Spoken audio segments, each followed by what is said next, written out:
মরুভূমির দীর্ঘ পথ দিয়ে একা একা বাঘটি হাঁটছে। দীর্ঘক্ষণ হাঁটার কারণে বাঘটি খুবই ক্লান্ত এবং তীব্র পিপাসায় কষ্ট পাচ্ছে।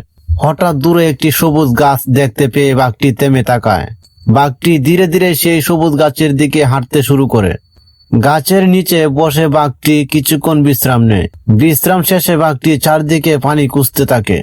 চারদিকে তাকিয়ে কোথাও পানি খুঁজে না পেয়ে বাঘটি হতাশ। মরুভূমির আকাশ দিয়ে একটি হেলিকপ্টার উড়ে যায়। বাঘটি উপরে তাকিয়ে দেখে বাঘটি পানির জন্য জোরে জোরে গর্জন করতে থাকে।